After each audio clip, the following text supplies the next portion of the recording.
I'd like to call the meeting to order tonight on June 1st, 2026 at 6 p.m. If you will all please rise and join me for the Pledge of Allegiance to start the meeting. The flag is located here in the corner. I pledge allegiance to the flag of the United States of America and to the republic for which it stands, one nation, under God, indivisible, with liberty and justice for all. Thank you. We will start with roll call, please. Here. Carter. Here. Klatt. Here. Olson. Here. Riddle. Here. Router. Here. Roderick. Here. All right, we have a quorum. Thank you, everybody, for coming. Moving on through the agenda, we are going to start with, let's see here, approval of minutes from our last meeting, May 18th, 2026. I just need a motion to approve the minutes. Make that motion. Motion by Cliff Olson, Second. seconded by Mr. Carter. Roll call vote. Yes. Carter. Yes. Brummel. Yes. Klatt. Yes. Riddle. Router. Yes. Roderick. Yes. All right, motion carries. The minutes are approved. So tonight we are here for a public hearing. And before we start the public hearing, I have just a few things I'm going to speak on. So we've come to the public hearing portion of our agenda tonight. One of the duties of the Plan Commission is to conduct a public hearing in order to listen to and record the testimony of the public whenever the city considers requests that may include a zoning map amendment, otherwise known as rezoning, an approval of a special use permit, and a variance request. Each interested party who plans to speak during the public hearing, whether you wish to testify or ask a question, present witnesses, or cross-examine any witnesses, must register first on the public hearing interested party registration sheet, which is located on the table outside of the auditorium. There was a table right outside this door. So, interested parties are defined as all owners of record within 250 feet in each direction of the location in which the property is located, and who have also received a certified letter about the hearing tonight. Also, interested parties may include any taxing body or units of local government, including school districts, in which the subject property is located. If you do wish to speak tonight and you are an interested party and have not registered yet, please do so as I continue reading and explaining the procedures for tonight. You're more than welcome to go out there and sign up while I'm speaking. Additionally, the last half an hour of each scheduled session has been set aside for comments. These are comments by the general public, and these will be up to 3 minutes per speaker. This part of the evening will be open to anyone who wishes to approach the microphones up here in the front and speak to the commission. We have guidelines and procedures in place for the public comment section of tonight as well, and I'll be reading those closer to the time before public comment. We also encourage you to sign up on the public comment sign-up sheet if you wish to speak tonight during public comment, and I will call for comments in order as to how you are signed up. This is the order. I'm going to go through the order of how the public hearing is going to go. The petitioner, Plano Skies, will initially provide an opening overview of their proposal, after which they will present their proposal in detail, describing it through various witnesses, written items, and reports. After each presentation by the petitioner, Plano Skies, or their experts, the commission members sitting here may then question the petitioners and city staff and consultants with regard to this upcoming project. Cross-examination of the petitioner, Plano Skies, and its witnesses may also then be conducted by those interested persons who have signed up on the interested registration sheet outside of the auditorium. Upon completion of the petitioner, Plano Skies' full proposal, the commission will then hear testimony from the interested parties, both for and against the petition. They will then be able to come up and speak based again on the interested party registration sheet. Following a testimony by the interested parties, the petitioner, Plano Skies, and us, the commission, may ask questions of the interested parties who are testifying. Upon completion of the evidence by interested parties, the petitioner may provide a rebuttal to any testimony in opposition, subject again to cross-examination by the interested parties. All of this is in place to just keep the meeting going forward and smooth and organized.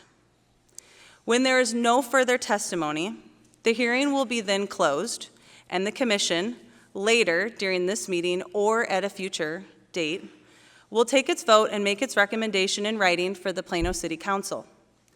If the issue is not voted on tonight, due to time, we will be making a motion to continue this public hearing for a future date until action on the petition will be considered.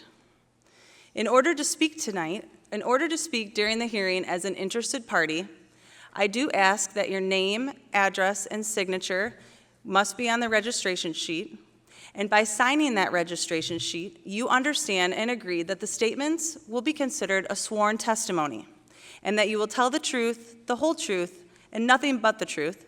Therefore, there will be no need to swear in each person that testifies as an interested party.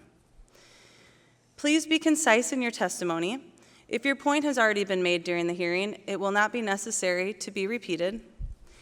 Each item addressed and each point made is recorded and considered by commission members to make its findings and recommendation to the City Council. When it is your turn to testify, please approach the front aisle in either microphone and speak directly into the microphone so that you may be heard. State your name and spell your last name for the reporter. Indicate if you are representing an entity and also give your address. If you speak after your initial testimony, please give your name each time for the record so that we can keep track of who's speaking. At the conclusion of the testimony, the commissioners, us here, will be asked to consider whether they have heard adequate testimony in order to make a decision. If they have, then the public hearing will then be closed at that time, and as a commission, we will discuss and move to action. Once the public hearing is officially closed, the city staff and consultants will offer their comments based on the testimony presented at these hearings and consider the comments of all entities of local government, and then the commission will proceed to vote on this item. This is the only public hearing this evening on the agenda, which addresses petitions for rezoning of the property currently in Plano, annexation, and rezoning for properties outside of Plano, special use permitting for ground-mounted solar farm energy system, and variances to our current city code in regards to solar. With that being said, my goal as chair is to ensure that everybody has an opportunity to be heard. I ask respectfully that all parties respect my commission members here and the guidelines that we have put in place for this hearing. I will not tolerate any disrespectful behavior, and you will be asked to leave if necessary. So just to reiterate, tonight's meeting will start with the petitioner, Plano Skies, presenting a presentation, an overview on the proposed project. At that point, then we will take a 10-minute recess. We will come back, and then commission members will have an opportunity to ask questions based on the presentation tonight. And then at that time, we will open it to interested parties to be able to come in order of the registration sheet to then ask questions, otherwise known as cross-examination. And then at that time, depending on how much time we have, we will move into public comment, which will then be the last 30 minutes of the meeting for anyone who's signed up for public comment. So that's kind of an overview. At this time, can I have a motion to open the public hearing? So moved. Motion by Cliff Olson. Second. Seconded by Mr. Rauter. Roll call vote. Olson, Yes. Router, Yes. Brummel, Yes. Carter, Yes. Klatt, Yes. Riddle, Yes. Roderick. Yes. Motion carries. We are now in public hearing session. So at this time, if you guys want to start your presentation, and we will go from there. Thanks.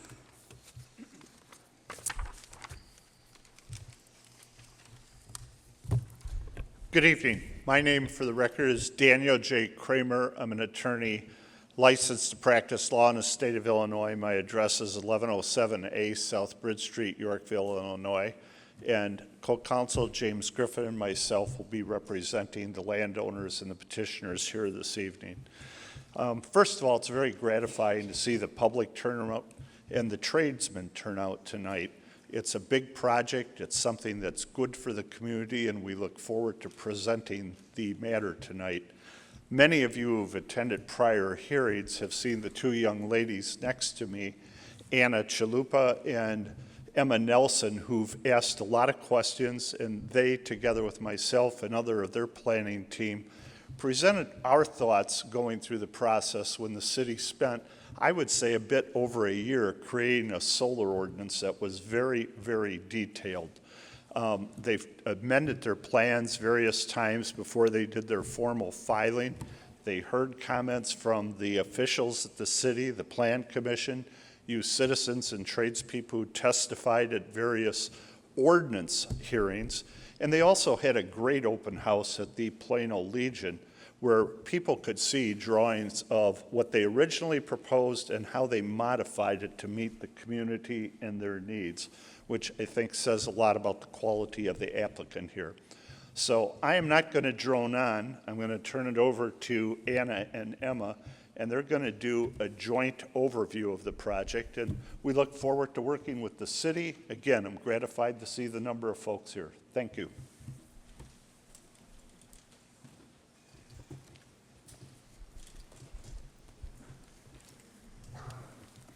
Okay. For the record, I am Emma Nelson. My address is 422 Admiral Boulevard, Kansas City, Missouri. And I will be presenting on the Plano Skies Solar Project along with Anna Chalupa. Hey there. For the record, my name is Anna Chalupa. Address is 422 Admiral Boulevard, Kansas City, Missouri, 64106. Ms. Chalupa, Ms. Nelson, can you raise your right hand, please? Of course. Do you solemnly swear or affirm that the testimony that you are about to give will be the truth, the whole truth, and nothing but the truth? I do. Thank you. All right, everybody. Well, thank you again for being here. I think Dan said it well. We really appreciate the attendance coming out tonight, being part of this process. We appreciate the city and the Planning Commission for being here and taking the time out to review our application. I know it's a hefty document, so we appreciate all the time that's been put into it. And also want to give a quick shout out to the schools for allowing us to use this auditorium tonight to allow more people to be present and to be here for this meeting. Again, my name is Anna Chalupa. I'm the development manager on this project, and here to give you a little bit of an overview on the project. So quick little housekeeping things in order to help things kind of go smoothly here. So we are expecting these hearings to last multiple nights. We don't anticipate this process being over and done in one go. So we have proposed a tentative topic order. This order is presented up on the screen, as well as if you scan this QR code, it'll take you to our project website, which will have this topic order present. In addition, at the end of each hearing, we will update that topic order to kind of let everybody know where we left off at and where the next hearing will begin, to allow the public to prioritize which hearings you'll be at and which topics you'd like to listen in on. In addition, on our website, we'll have that night's PowerPoint presentation, and we will leave those up there throughout the hearing process so that you can go back and look at old ones. All right. I know Dan kind of introduced myself and Emma, but I also wanted to just give a quick shout out to Jim Griffin, as well, also an attorney, as well as Dan Kramer. This also is a full list of our experts that we expect to be testifying and providing some expert opinions during this process. So again, it'll kind of be throughout the process as we go, so I won't introduce everybody tonight, but this is kind of what we're expecting for our list of experts. So a little bit just about Savion. We were founded in 2019. We are a utility scale solar and energy storage development shop. We are based in Kansas City, Missouri, and we have various projects all across various phases through 29 states. We have approximately 175 employees. That's probably a little out of date, but it's around there. And those, we kind of have a variation of comprehensive specialists for all sorts of different things as part of our team. Looking at our portfolio, we have a little over, closer to 5,000 megawatts of projects that are in operation, under construction, or contracted. That is across 29 projects and 16 states. And then looking at projects that are in development, so projects that are at a similar stage as this project that are still going through the process of developing, we have over 17,000 megawatts in our portfolio, and that is comprised of 71 projects across 25 states. We do also have an energy storage development portfolio, but it's kind of irrelevant tonight considering we don't have energy storage here, so I won't even get into that. All right, I'm going to pass the microphone to Emma to go into a brief overview about our application. Okay, thank you, Anna. Again, I'm Emma Nelson, and I did want to take a moment just to give you guys a little bit of, you can see all these extra large binders up here, so just to give everyone an idea what that application it contains. So we have 4 different kinds of requests that comprise a single application. So the application includes an annexation request, which would annex land that is currently in unincorporated Kendall County into the city of Plano. The request also includes a rezoning of that land to an A1 agricultural district. The land that is currently within the city of Plano, we have requested to rezone those parcels to A1 agricultural district as well. Collectively, all of that property, which would be approximately 1,527 acres, we're applying for the special use permit. The special use permit, or SUP, would allow for the installation and operation of a ground-mounted solar collector farm. We also are including variance requests. So there are 3 different variance requests that we have included in the application. These requests are where we are asking to modify the requirements, the strict requirements within the solar ordinance as written.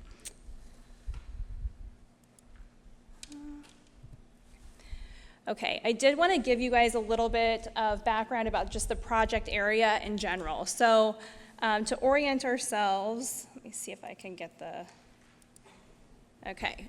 So to orient ourselves a bit here, this is the yellow outline is the project boundary. Again, this is just over 1,500 acres.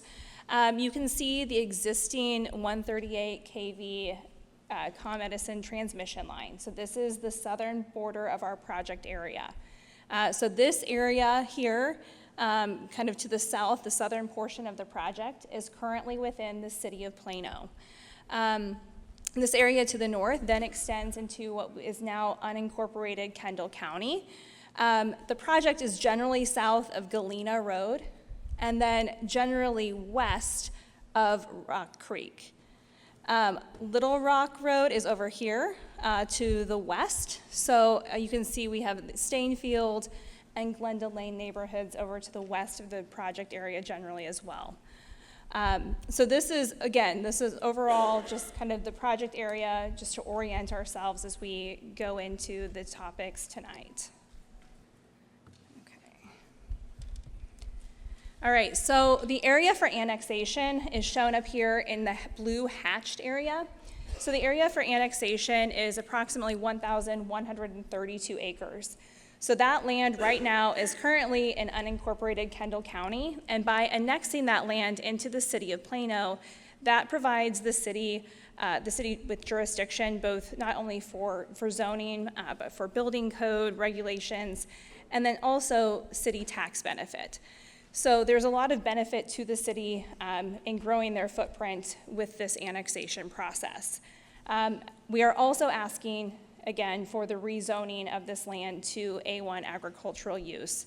I believe that is the default zoning with the annexation process.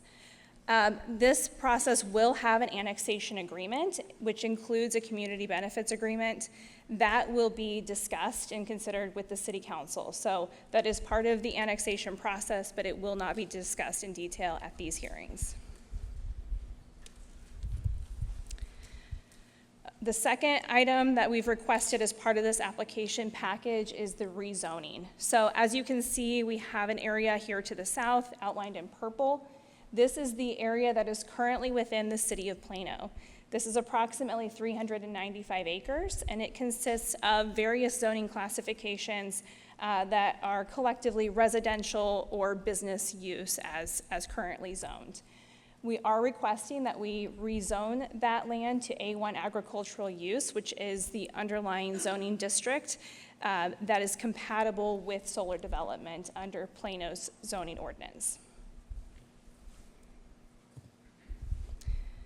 The special use permit is being requested for the entirety of the project boundary. So the entirety of this yellow project area would be included in the special use permit if granted. We have included in our application a detailed compliance review. So we have conducted multiple studies. We have studies from a lot of third parties and other experts that have been included in that compliance analysis, and we will get into that detail as these hearings progress. The anticipated life of the project is approximately 35 years, and at that time, at the end of the life of the project, it is expected that the project would be decommissioned in accordance with the decommissioning plan. All right, so as part of the special use permit, we are including requests for variances. As Dan mentioned, we did attend a number of hearings related to the City of Plano's solar ordinance process. During that process, it was our understanding and it was communicated that the best way to seek relief under those ordinance requirements was to go through the variance process. So we do request modifications in select areas where it's appropriate under site-specific conditions. We will get into detail on these variance requests later, but I did want to call out what they entail for right now. So there are two requests that pertain specifically to visual screening. So there are screening berm requirements and a vegetative screening requirement. Right now, both of those are required around the entire perimeter of the project area, and we would like to consider alternate locations and placements of that screening. In addition, the vegetative screening, we would like to also propose some modifications to the makeup and the composition of that screening potentially. So again, we will get into those in greater detail at a later time, but I did want to introduce those now. And then the same goes for the decommissioning. We do intend to post a financial security for the decommissioning requirement, but we do intend to request the timing of that security be considered at a later time. And again, I will turn it back over to Anna. All right. Thanks, Emma. Now I want to get started on our topic list. We will start from the top with project information and history. So just to zoom out on this project a little bit, I'm sure almost everybody in here knows exactly where this is, but you can see that the project is located in the northwest corner of Kendall County. We do butt up to the top of Kendall County on the border of Kane County. We're generally northeast of Sandwich and northwest of Yorkville. Looking at just some general project basics, this project is a 250 megawatt solar only project. That's the equivalent of 65,000 homes powered. Our point of interconnection is going to be ComEd's Montgomery to Sandwich 138 kV line. That is part of the broader PJM regional grid. As Emma mentioned, the project lifespan will be approximately 35 years, and if this project is approved as proposed, this project will be 100% within the city of Plano, benefiting tax bodies and residents of the city. I have notes on the acreage. I think we've expressed it a couple times at this point, but it's there for reference as well on our acreage amounts. So now kind of digging into the project basics of what we're actually proposing. Well, sorry. We have a planned use of domestically produced first solar modules is what we plan to use at this site. These are bifacial panels that are racked to track the sun for highest efficiency. You can see kind of on the map, those shaded gray areas are representative of where the panels will actually be located. And then there's inverters, which on the map, I know they're a little bit small, but they're little white boxes that kind of sit at the cross sections of all of the panels. Inverters are a piece of equipment that take the direct current that the solar panels produce, and they convert it to alternating current, which is what can be actually delivered onto the grid and consumed by the grid. Those are centrally located along internal access roads for easy access and minimal noise impacts. And then for vegetation, so under the panels, we will be using a seed of drought-tolerant perennial vegetative ground cover. We will be meeting the ordinance requirements of less than 1% bare soil. We also will be meeting the ordinance requirements of native prairies and pollinators to constitute the majority of the ground cover. And the height under panels will not exceed the lowest panel height, and all other grasses will remain under 8 inches in height. So kind of looking at all that vegetation that's going to be within the project site. And then also, just because this is a really important piece of these project designs, I just want to call out the project setbacks. We will be meeting all the requirements for the project setbacks, and in some cases exceeding the setback requirements.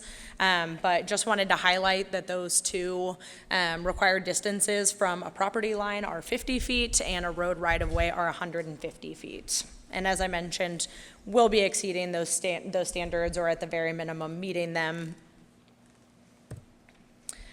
All right, so kind of want to take a look back at this project. We've obviously been in this community for a long period of time at this point, so kind of want to rewind and take a look at everything that's been done here. So we filed our interconnection application in 2019 and started the process with PJM, is what the interconnection application is. So we started that process for them to study how much it would cost for us to tie this project into the grid. Fast forward to 2022 was the first time that we brought this project publicly to this community. We hosted a community open house for members of the public to come meet our team and be aware of the project. I want to look at the very first layout that we proposed for this project. It looks a little bit different and obviously has a lot of areas that are no longer featured within the project. So this was the initial layout that we proposed for this site. Going back, we kind of gathered a lot of community feedback and we took that to heart and decided to redesign the project a little bit. So we ended up kind of changing things around, moving things, and actually removing some acreage. So we ended up proposing this next layout, which I call layout number 2. This is the second layout that we proposed that obviously cuts out a significant portion of the western area of the project and cuts out some significant acreage from the overall layout of the project.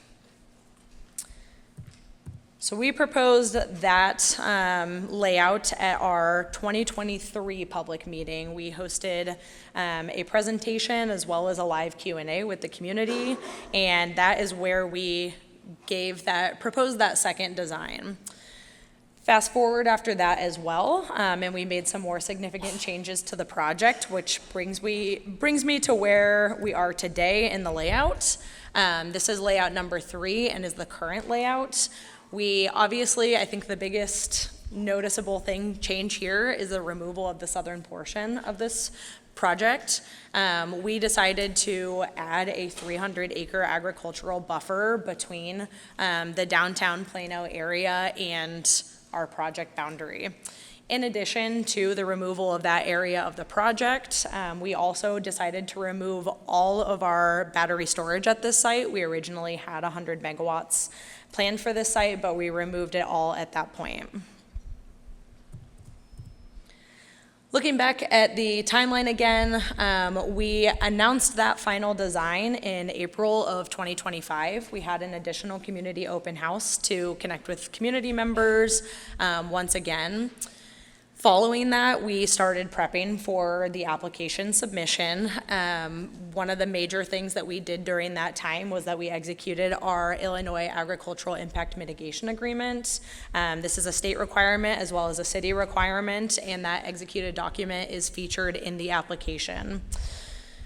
That agreement itself will be discussed in detail as we go, but it has a high amount of additional standards for installation of projects and decommissioning of projects, as well as decommissioning security, financial security. So that will continue to be discussed and referenced throughout this project presentations. Fast forward to February of 2026, we did submit our application to the city. Shortly after, we were excited to announce that we signed a union agreement with the Tri-Trades, which is comprised of Local 150, LIUNA, and IBEW. And then shortly after that, we went forward with the Site Plan Review Board, which is it's required by zoning ordinance, but we got together the applicable city officials and first responders to review the site plan, answer questions, get feedback, all the different things, to eventually get us to where we are today, which is our first public hearing on June 1st. All right, so now looking at what's next. So, of course, I said that we filed our application in February. We have these tentative Plan Commission and City Council dates in there, but I do have to just asterisk this, that it is based on no informative plan of schedule. It's really going to depend on how things go and how the proceedings go. So those dates are purely up there as a guess and are very dependent on how the process moves forward. If this project is approved at City Council, we will then move forward with a selection of our engineering, procurement, and construction contractor, and then we'll start preparing applications for a building permit. So we would submit that building permit application and our final plans to the city, and then there's a large slew of other things that we are still going to have to cover during that time that we will still have to validate and proceed with before we are able to start construction. Our engineering team will detail this in much greater detail during their presentation, but some of those things that are going to be included are going to be erosion and sediment control plan, stormwater pollution prevention plan, a spill prevention control and countermeasure, final decommissioning plan, final emergency response plan, landscape and vegetation management plans, and as well a drain tile study that we will do pre-construction. And like I said, there's going to be a lot of other miscellaneous things that are involved in that, and we'll get into that with more detail. So we would plan to mobilize on site in early 2028. And I do want to also say that this is a estimated project timeline. We are a little bit at the mercy of our transmission operator and regional transmission operator as to when we can get this project going. So I say this all with a estimated. So again, we will mobilize on site in early 2028. The large chunk of early site mobilization will be procurement and delivery of different materials as we get ready to start construction. The actual construction period is expected to only last 15 months. I know that time frame kind of spans over a year and a half or so, but the 15-month construction period, and then we will be at full operations by May of 2030. And then I wanted to also just kind of highlight what was submitted to the city. This is something I know that, just to give a little bit of transparency to the community here of what was submitted. It's kind of broken down into the narratives that kind of introduce each of our asks, the figures that complement those asks as maps, and then a whole variation of appendices, which we thought some required, some voluntary, that we thought would help the Planning Commission as well as City Council contemplate this application. And then lastly, I just really want to highlight some of the key project benefits that we feel like are important to highlight to this community. This is estimated to be over a $350 million capital investment located right here in the city of Plano. With that investment amount, we are expecting over $52 million in taxes to be generated by this project to go directly back to the city, the school district, and other taxing bodies. We also are including a community benefits agreement to provide additional revenue to the city. As Emma mentioned, that will be discussed with City Council. And then another large benefit that we see from this project is that this project, if approved as proposed, would grow the city's footprint 1,132 acres. And then last but certainly not least, of course, we are excited that this project will use union labor in construction, resulting in local jobs and economic investment right here. All right, moving on, I'd like to pass it to Emma to highlight environmental and wildlife. Okay, thank you, Anna. All right, so as we kind of touched on this briefly, a big part of our process is due diligence, which includes environmental studies among a number of other studies on site. So I am going to touch just on the environmental studies that we conduct as part of our development process. So a few things. Early in development, one of the very first studies we conduct is a phase 1 environmental site assessment. What this does is we go out on site, we also look at desktop data as well, and we look at the previous uses both within the project area and immediately adjacent to the project. We're looking for any sort of use that could cause contamination or have an environmental risk for future development. Those types of risks would be identified as recognized environmental conditions. At this site, we did not identify any, so there were no recognized environmental conditions at Plano Skies. Next, we conduct a wetland delineation. So again, this is a field study where we go out and we look at publicly available data, desktop data, but then we go out on site and we do on-site evaluations of any areas with potential for wetlands or streams. We did identify a single stream with a co-located wetland, and that area has been avoided through project design, and so no impacts are anticipated, and no permit would be required through the U.S. Army Corps of Engineers as a result. We also conduct an on-site threatened and endangered species habitat assessment. Again, we first look at the desktop data. So what you can see here is the National Land Cover Dataset map, which shows that the majority of the site is cultivated fields. So this is a cultivated area, it is regularly disturbed, and does not prove to be suitable habitat for any listed species. We do look at the lists both with the U.S. Fish and Wildlife Service and the Illinois Department of Natural Resources to see if there are any potential species that could occur within this area. The species that were identified with the Fish and Wildlife Service, they identified the insect species, both the monarch butterfly and the regal fritillary. The regal fritillary uses prairie, the monarch butterfly uses mostly milkweed, neither of which currently exists within the project. They might afterwards, once revegetated. We also are avoiding tree clearing within this site. So there are a couple of areas where we do have a few trees, but those have again been avoided through project design. This is almost entirely cultivated. For the IDNR, the species identified, there are 2 fish species.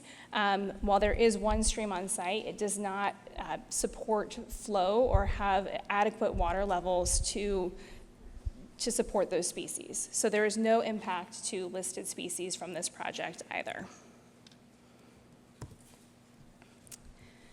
Okay, another standard due diligence study is the cultural resources survey. So in that survey, we look for potential cultural resources both within the project site, and then we also look at the National Register of Historic Places to see if there are any potential resources within the project or within a 1-mile vicinity. Those surveys did not identify any resources of concern. That survey scope was coordinated with the Illinois Historic Preservation Agency in advance of the survey work being conducted. And then prior to receiving our stormwater permits in the state of Illinois, we will be required to obtain concurrence from the Illinois Historic Preservation Agency. Okay, so most of these studies are reflected or summarized in the Wildlife Conservation Plan. This is a required document as part of the application package. So this is an appendix that is included in our application. The key thing I want to highlight here, when you look at sites like this where we really don't have a risk to listed species, a lot of people ask about wildlife movement. And so I wanted to highlight that this is the area, the map that's shown, the larger map does indicate the fenced areas in the design that is in our application. So all of the gray areas that are outlined in the hatch, those are the areas that would be within the project fence line. As you can see, there is a lot of open space between the fencing and then also just outside of the array that would allow for larger wildlife to move throughout the area. We've also avoided the stream and also any of the riparian areas so that the natural wildlife movement can continue. Larger wildlife do tend to follow those streams and rivers. Further, we are using wildlife fencing. So wildlife fencing includes, their wooden posts. You can kind of see the image here. It's wooden posts and then woven wire. And what we do with that wire is it is spaced so that smaller animals can move within the project, in and out of the project fence. So that would be the majority of the project fencing. There are select areas that are required to have solid fence per the city's ordinance. So there are a couple of areas that are adjacent to residentially zoned properties that would be required to have solid fence. Additionally, the substation property is required to have security fencing. So there are a couple of areas where we would have alternate fencing, but the vast majority will be this wildlife fencing that is shown here. So again, I want to emphasize that overall, this project does not have any negative impacts to wildlife or natural resources, and will be a positive to this community. So again, this concludes our presentation for this evening. Our next topic. So next time we will be moving into the site plan review and a detailed engineering discussion. But for now, we appreciate you being here, and we're open to questions.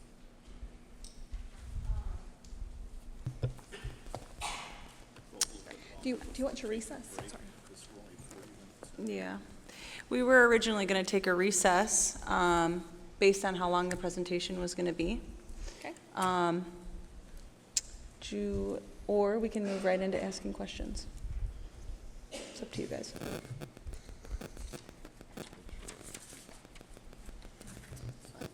Moving right into the questions? All right. We weren't sure how long the presentation was going to be, so we were scheduling a recess in between the presentation and then the commission questions, and then before moving into interested parties' ability to cross-examine the petitioner. So just to recap, we will start with commission questions. Obviously, as you had addressed, that this will be most likely multiple meetings due to the length and the amount of information, as well as your witnesses that you're presenting. So if you are an interested party here to speak tonight, there will be opportunities, if you have a specific topic that you're concerned about, to come to further meetings to address that.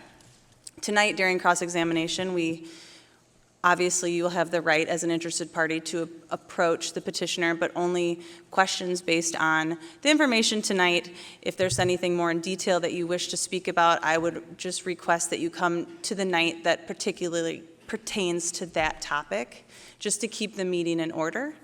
And we as a commission are going to try and follow the same order to keep the meeting running smoothly. At this time, since it was kind of a nice overview of everything that you're going to be bringing to us, any commission members, do you have any questions currently based on the information given tonight?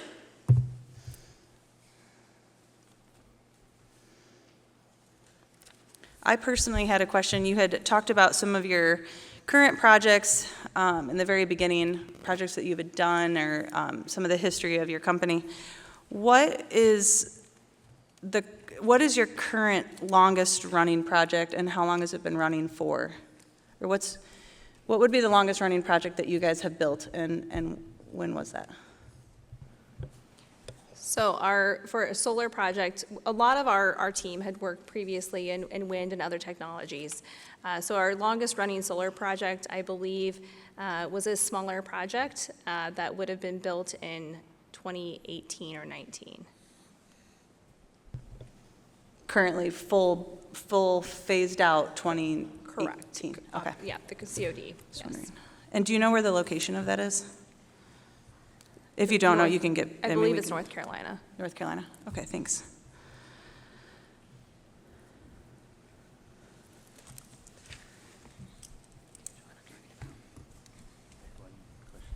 Go ahead. You had talked about decommissioning financial security at a later time.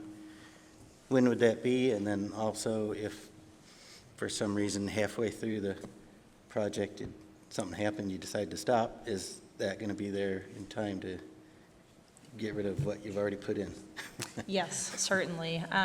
We plan to discuss that during the decommissioning portion of the presentations. We will go into thorough detail, but just to answer your question high level, it will certainly be in place by the time we go into construction. It is just a small delay of a couple years from special use permit instead to building permit. So by the time we're allowed to put anything in the ground, that decommissioning bond would be in place.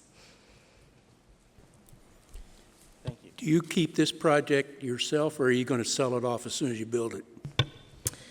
Currently, the plan for the project has not been finalized. Our base case is always to own and operate, but it is possible that it does get sold, but that plan has not been assigned yet for this project.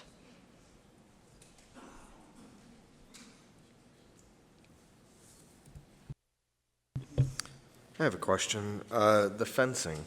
How tall is the fencing, and what are you looking to keep in or out?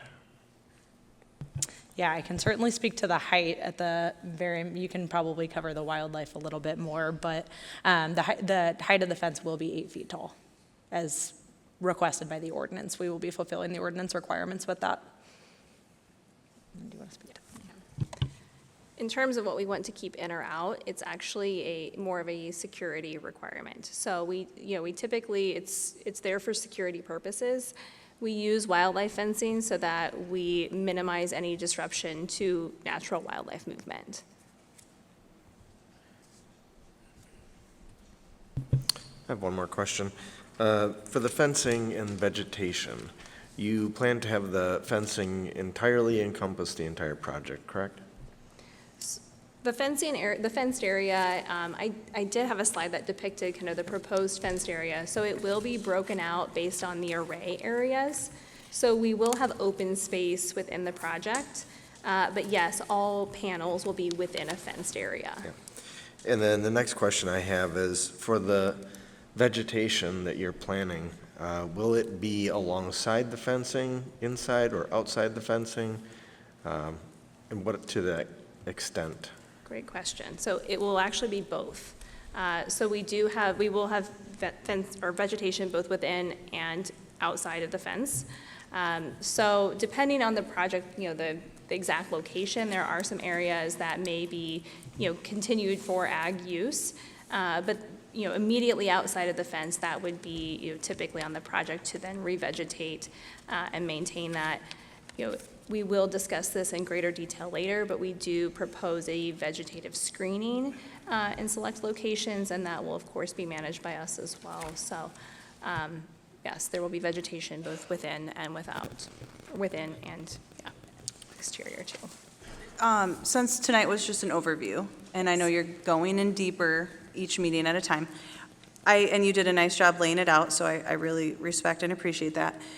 But do you, just for meeting productivity, do you see, like, now next time we're going to go through site plan review, do you project that being one meeting? Do you project doing your witnesses presenting site plan review and engineered studies in 2 meetings, or are you going each meeting one topic, or how do you guys have that laid out, just so we can also prepare our questions, and as well as for interested parties to be prepared for their questions when that time comes? Certainly, yeah. We would like to continue going throughout the topic list and not end at one presentation. I think we will likely look to the Plan Commission as well to help determine when is a good stopping point each night, but we anticipate our experts being prepared. If there are 3 down the list, they should still be prepared that night, so that if things move quicker than expected, then great, we can keep going. If things, if site plan review does take a full night, then great, it takes a full night. Okay. Just, based on how this is structured here, we're doing 6 to 9. With that would leave 30 minutes for public comment. So just as a timeline, 6 to 8:30 approximately. So just so everyone can be organized with their questions, because I do have more questions, but I feel that it would be better presented during that topic night. So I will hold those until the projected time, as well as interested parties, if you so wish to do that as well, so you're knowledgeable on when that'll be going on. Any other commission member questions? I had one more, and that was, you had mentioned that it is a 15-month build-out. When that build-out process happens, is that in a phase process, or that's 15 months full project encompassed, full 1,500 acres or so up and running? Yeah, so that 15 months will cover the entire project. So it kind of goes in phases, where essentially we're going to start with driving piles first, and then as that starts going, then somebody will come behind with panels or with racking systems, and then they'll keep continuing on throughout the site, and then panels will come as well. And then as soon as we're done trenching cable, we will reseed and vegetate, and that will essentially complete the quote-unquote construction. And also, along with the construction questions, if we wanted to get into more technical questions based on the panel, the structure of the panel, I'm assuming that's number 4, which would be engineering studies and construction? Yes. That's going more in-depth on the panel, the structure of the farm, of the solar farm, okay. Yeah, we can speak high level to most things, but of course, if we're going to get into technicalities, would prefer to have the expert be able to. Okay, field questions and Yes. things, okay. Good to know. Commission members, any other questions? Yeah, Plano's kind of landlocked in, east, west, and south. Why did you choose our north, the only place we can expand? So this site, our sites are fielded with multiple things in mind and multiple requirements needed for those areas. So some of those things include proximity to interconnection, a topographic and environmentally sound area that we can actually build out a project, as well as a willing landowner. So those are typically the things that we prioritize when we are finding a site, and we have been attempting to respond to those residential concerns with creating space for residential expansion, as well as seeing some other areas where some residential could hopefully grow.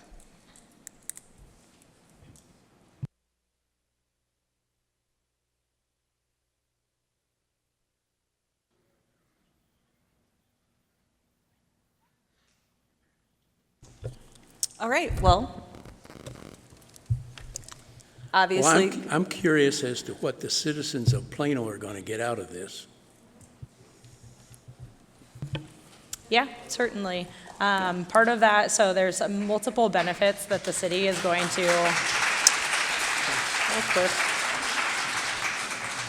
there's multiple benefits that we anticipate the city receiving. So part of that is a significant tax base. $52 million is a substantial increase from the currently paid taxes on the land. So it will be a large increase, as well as an increase in the city footprint to hopefully bring in additional revenue and growth opportunities for the city. And then, as mentioned, we will be doing a community benefits agreement, which will be a substantial financial agreement to give additional economic input into the city.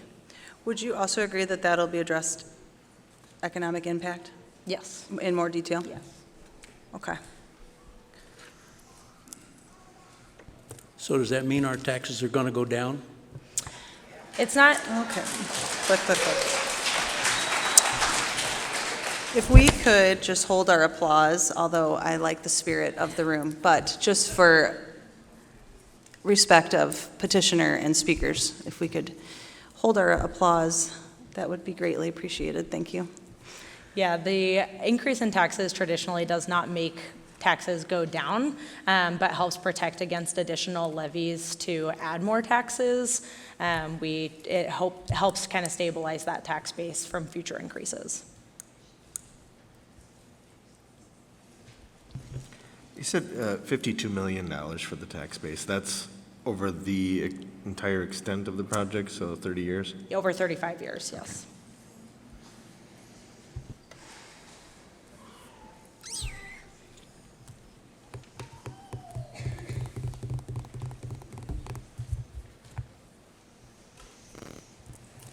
So I've heard concerns about contamination of soil. I don't understand how anybody can really know if you've only been doing this since 2018. Yeah, so part of that is industry. This has been because this is such a hot topic, it has been extensively researched throughout the entire solar industry for a very long time. So we typically rely on industry reports, knowing that, like you said, has only been since 2018, but it is largely an industry research goal to ensure that this is a safe and practicable development.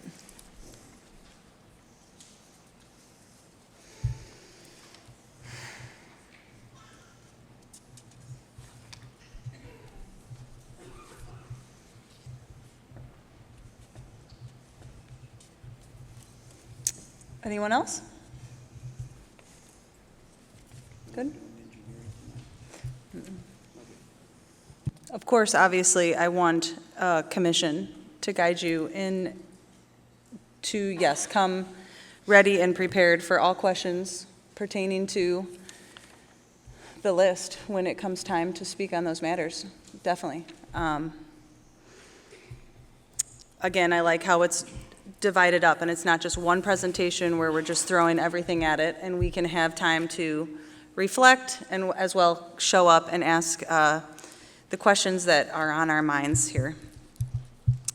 With that being said, commission members, I will move on to the portion of the evening where we will allow interested parties to be able to approach the podium. I will state again,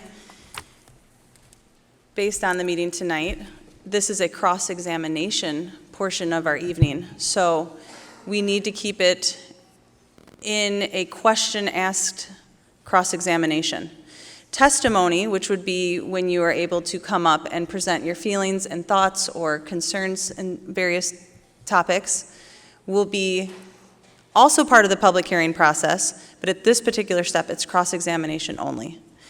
And you will also have a chance as an interested party to testify and say things. So I just want everyone to know that. I want everyone to have, when they leave here, knowing that they have an opportunity to speak, whether it not be tonight at an additional meeting. So with that, if we can move on to the interested parties who signed up on the interested party registration sheet, which again is anyone in 250 feet of the property as well as local government bodies. So the initial interested party on the interested party registration sheet is Carolyn Stark.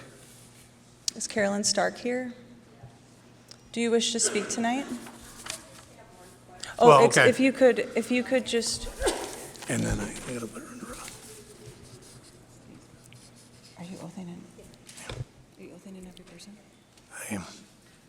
It depends upon. So If- Carolyn, we're going to have you, every interested party speaker tonight will just have to oath in. Carolyn. So can you state your name, please? And address? Ms. Stark, are you within 250 feet of a boundary of the project? Okay. If I could have you please raise your right hand. Do you solemnly swear or affirm that the testimony that you're about to give will be the truth, the whole truth, and nothing but the truth? Okay, thank you. Do you have any questions of?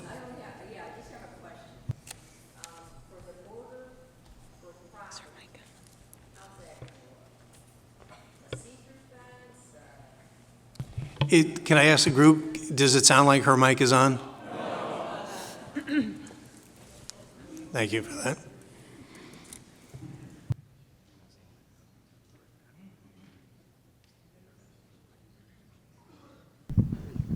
I get to be first, you know? Okay, my question was, our house is going to be surrounded on all four sides because of our location. And so my question was, what kind of fencing was going to be around our yard? Is it going to be the wildlife fencing, a solid fence? It looked like arborvitae trees, maybe. And I just want to know how they're going to do that. Yes, so, I'm trying to determine exactly where you're located, but based on your location, I believe that you will have the solid fencing. Okay. So I believe that you would have the solid screening fence, just based on the zoning of the Okay. adjacent property. And then, if there's screening proposed in that location, that is a mixture of both deciduous and evergreen. So it is a mixture of trees and shrubs. Okay. And that's in accordance with the Plano ordinance. We are requesting a variance, and we are proposing some other potential options Okay. there. But in that location, it would be Yeah. the solid screening We're fence. we're on the southeast side of Miller and Little Rock. I think, yeah, okay, With then no I know house. then I know exactly where you are. Okay, Okay. that was where I was thinking, but yes. Okay. All right, That is thank you. correct. Thank you. Thank you, Carolyn. The next person on the interested party registration sheet is Dan Dowling or Dowlino? Dowling. Can you state your name, please? Dan Dowling, And Mr. Dowling, which interested party are you representing? LaSalle Manor Retreat Center, And their- 12480 Galena Road. And raise your right hand. Do you solemnly swear or affirm that the testimony that you're about to give will be the truth, the whole truth, and nothing but the truth? Yes. Thank you. I'm president of a retreat center. We've been there since 1958, and we've been running retreats for about 6,000 people a year. We pride ourselves on quiet, serenity, a taste of nature. We work primarily with youth from the inner city, and so our 47 acres of land is very important to us, the nature part of our facility. It's where a lot of people find God, and a lot of people truly feel we're holy ground for the last 68 years. When I look at your map right now, my first question is, the property that you'd be proposing goes right up to our property line, but there's no fence at all. And there was no solar panels on that part of your proposal either. What is that parcel of land going to be for if there's no solar panels and no fence? Yeah, at this current time, there are no panels proposed in that area. Right now, ultimately, that is there as kind of an overflow area if need be. We are pretty maxed out on our capacity here, so if there were to be changes implemented at this stage in the project, then we would potentially use that area to ensure that it's included in the annexation property, but at this time, there is no planned use for that location. Okay. That crosses off like three of my other questions. But I do have a question, well, I still have two questions. When you, the application process, and maybe I should already know this, but I don't, is that available for public to view? And if so, where? Particularly, I'd like to see figures 6 and 7 that you had referenced. Yes, actually, so the application is available to the public. The city actually did a fantastic job, so thank you to the city of Plano, but they have uploaded the entirety of the application. So the QR code, if you grabbed a program, pamphlet. the city Okay. QR code does have I believe every document is linked there, so. Okay. Final question then. The number of $52 million is certainly a nice number and excites many people. You said, though, that was a significant increase. The word significant is, of course, always subjective. So it's an increase from what number?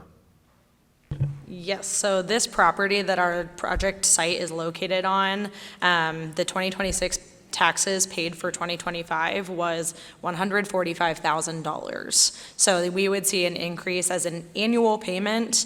Our average annual over the life of the project is 1.5 million. So you're seeing an increase from 145,000 to 1.5 million. So around 10 times the amount, Okay, thank you. of course.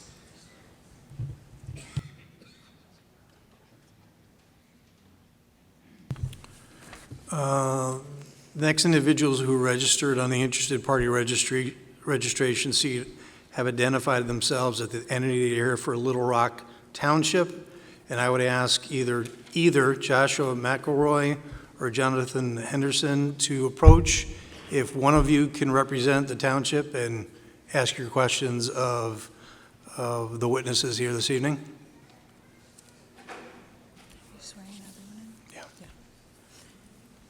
Josh, if you could just swear in also. You state your name, please. Joshua McElroy, Admit- McElroy, And Little Rock Mr. Township, and the address there is 611 West Main Street, Plano, Illinois, 60545. And Mr. McElroy, you're an elected trustee of the township? Correct. Okay. If I could ask you to raise your hand, please. Do you solemnly swear or affirm that the testimony that you're about to give will be the truth, the whole truth, and nothing but the truth? Yes. Thank you. First question real quick here is, are you guys aware that June 26th of 25, Little Rock Township passed an ordinance banning wind and solar?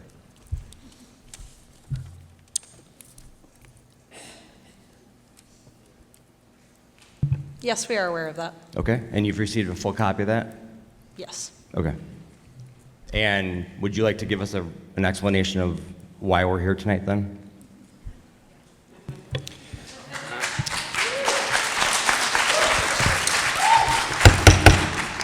We're here because we've applied to the city of Plano for annexation, zoning, special use, and variation approvals under their jurisdiction. Okay. And are you aware that the entirety of Little Rock Township has Plano within it? Yes. Okay, so the entirety of Plano is within the jurisdiction of Little Rock Township?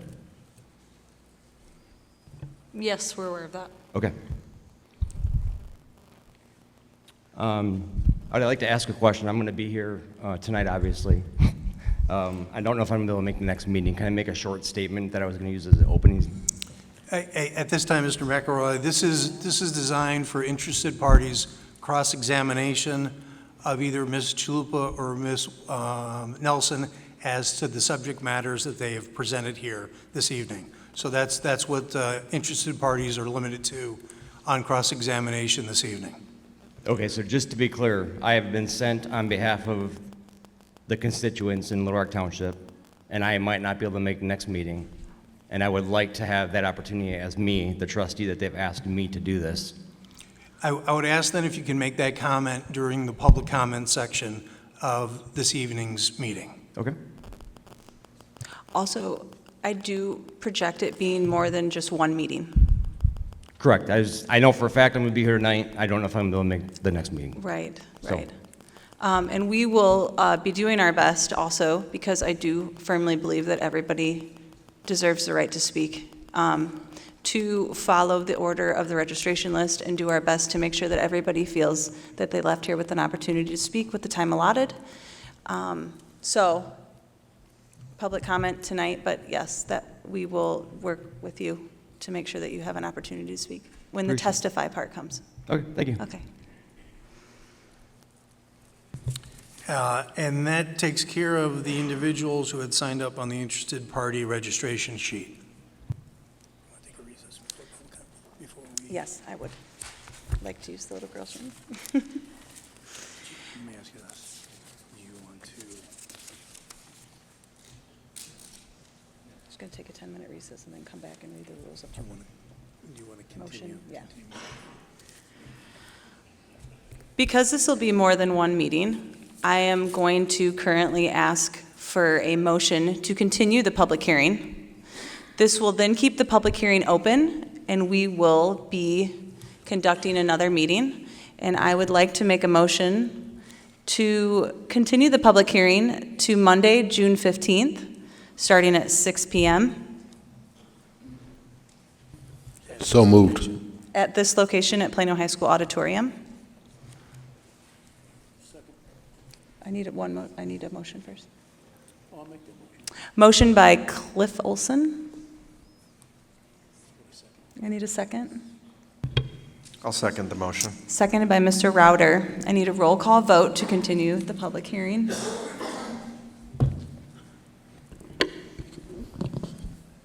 Olson, Yes. Router, Yes. Brummel, Yes. Carter, Yes. Klatt, Yes. Riddle, Motion carries. we got we- Roderick. Oh, sorry, Yes. Mr. Roderick. That's all right. I'm sorry about that. Motion carries. So we will adjourn the public, or we will continue the public hearing to June 15th, Monday, at 6 p.m., same location. At this time, at this part of the meeting, we'll be moving into public comment, but I am going to ask that we take a 10-minute recess and come back here exactly at, start the meeting back up at 7:21 to finish the public comment portion of our night.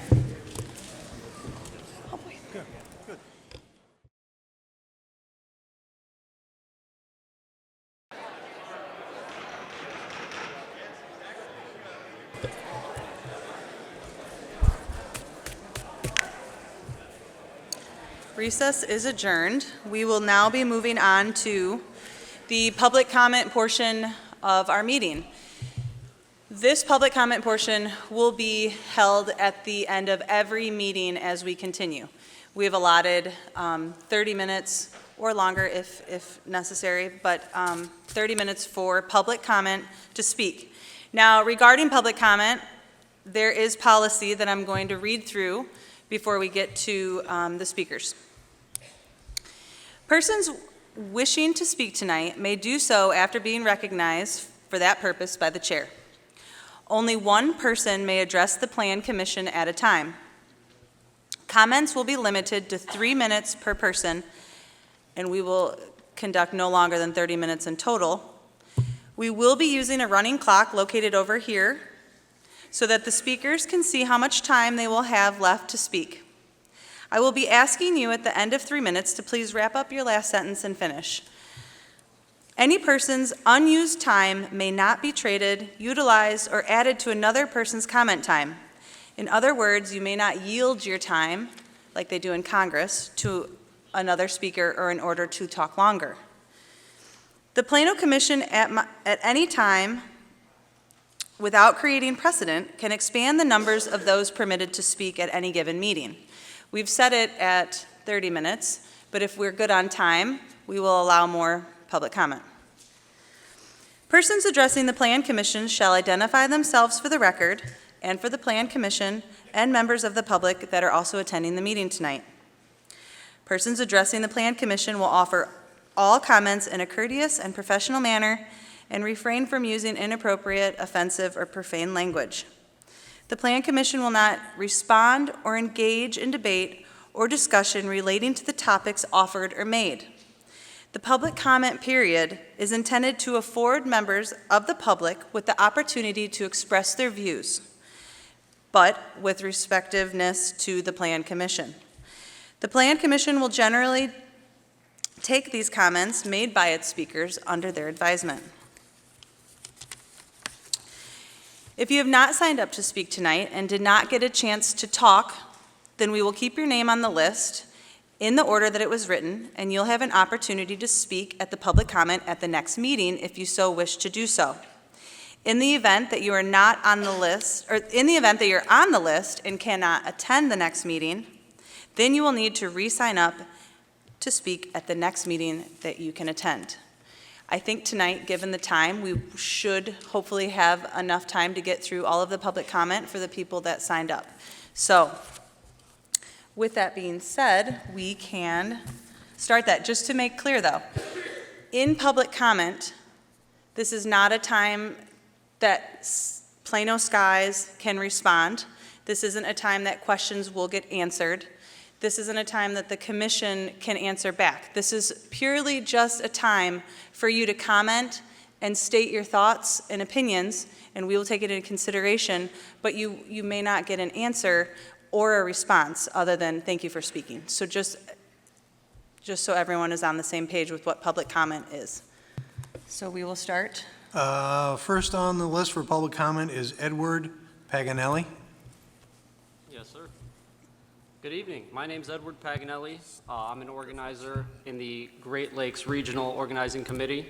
I'm here to represent our union labor force in Kendall County and gain your support for the Plano Skies solar project.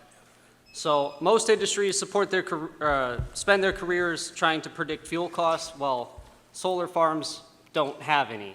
So 250 megawatts, that's a huge solar project, about the size, or about as powerful as a small nuclear plant. So a solar farm has a fairly high upfront construction cost, but when it's running, it fairly has no operation costs at all. Once built, the owner generates electricity when sunlight exists because each megawatt is fairly cheap, if not free. Then solar floods the market in some areas with the cheapest electricity during the sunny hours, which in turn pushes out the expensive generators such as nuclear and coal plants, offshore wind, and hydroelectric dams, and natural gas combined plants out of the stack. Sun sends more energy to the earth every hour than humanity uses in a year. The opportunity isn't creating that energy, it's deciding what to do with it. Thank you for the opportunity to share these ideals with you tonight. That is my presentation. Thank you. Thank you, Edward. Next on the list is Jack Connolly. Good evening. Is this thing on? Okay. Good evening. My name is Jack Connolly. I'm also an organizer for La Yuna's Great Lakes region. Obviously, I'm here tonight to talk about a lot of positives it brings to our membership. You know, a lot of our members, I think there's a little over 100 members here in the community, and we like to source our workers, you know, that will work on this solar project, you know, from that group of workers. So a lot of the money will stay right here in Plano that they earn. They can provide for their families. They're excited to work and improve their community. They get top-notch solar training. That's a fairly new thing at our La Yuna Training Center. So, you know, we're ready to showcase that work, and this project will be built, you know, to the highest of standards. And I also got a very great opportunity to speak to some residents here in Plano. A lot of them were very interested in this development. Solar is a really new and an exciting topic, so there's obviously a lot of concerns, but I never really got a response saying like, no, I'm definitely not interested, or I don't want this in my backyard. It was more or less like, yeah, I fully support it, or I'm very interested to learn more. And it seems like these developers, Plano Skies, you know, they are very open to have those negotiations with the community. So that's another thing to look forward to. a couple years ago, they had to make adjustments, and they were willing to do so when the community had feedback for them. So I think that's a really good first step. So thank you for letting me talk tonight to you guys, and hopefully I'll be here to speak some more on this. So thank you. Thank you, Jack. Next on the list is Joel Pyle. Hi, my name is Joel Pyle. I represent the IBEW. I represent many members that are sitting back here tonight. I'm here tonight because Plano Skies means good union jobs close to home, opportunities for apprentices and to grow our apprenticeship, and a fair shot for working families to build a good life here in Kendall County. These projects are about real people, real work, and real families. It would create hundreds of union construction jobs, provide steady work over multiple years, and give local workers like us a chance excuse me, to earn a living without having to travel long distances away from home, which many of my members have had to do for years. That matters because as workers, we don't always get a chance to work on projects as long as this project with real stability. Projects like this do not come around in Kendall County very often. We want good jobs close to home. Good jobs close to home means more time with families and less time on the road. It means being able to stay rooted in the community instead of spending your life commuting from one job to another. That is not just convenient, it changes the ways the families live. We also need real opportunity for young people. In our trade, projects like Plano Skies helps us grow our apprenticeships and bring younger workers into the workplace. I've seen projects like these allow apprenticeships to grow immensely and for young people that can build long-term careers close to home without having taken on college debt. That's a future worth supporting. Union workers take pride in doing the right job. We're trained, we're skilled, we're safe, and accountable. We build safe professionally and the right way because our name and our communities are attached to the work. That's the kind of workforce you want to have doing projects of this size. And this is bigger than one paycheck. We're not asking for a handout, we're asking for a chance to work right here, support our families, and help young people stay and build their future here. So I respectfully ask Plano City Council or Planning Zoning Commission to support Plano Skies because it means good jobs, apprenticeship opportunities, family stability, and a strong future in local workers and our communities. Thank you for your time. Thank you, Joel. Next on the list is first name Brett, last name I'm probably going to butcher, Stadforder. Good evening. My name is Brett Stoffaker. I'm a business representative for the International Union of Operating Engineers, Local 150, which I have been given the opportunity to represent Kendall and also Kane County. Local 150 represents thousands of members within our jurisdiction. With Savion Energy presenting the Plano Skies project, this will give an opportunity for our members to provide for their families and to build a project that will help with our energy demand as they are increasing statewide. Savion committed to a tri-trade project labor agreement a few months ago, agreeing to use local union labor.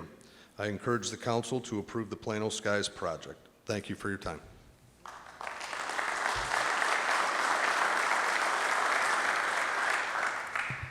Next on the list is Kurt Tom.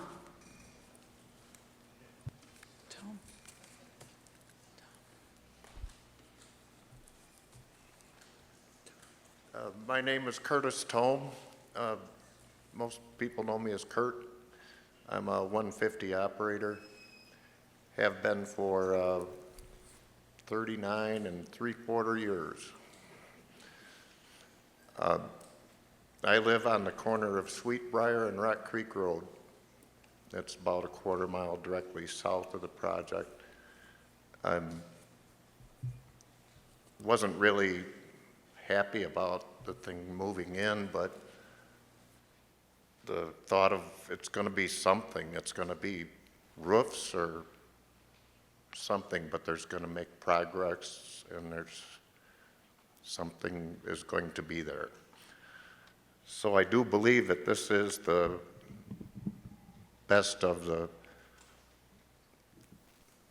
changes that we can make. And I always complain about the noise on the road and stuff, but this solar project is a quiet noise. It's making a big noise, but it's quiet, and I like the quiet. So I just as soon see that as anything else. My union is highly trained. The training site in Wilmington actually trains guys on those little machines that drive the posts into the ground. And, but they're highly qualified and proud. Thank you. Thank you, Kurt. Next on the list is John Wykes.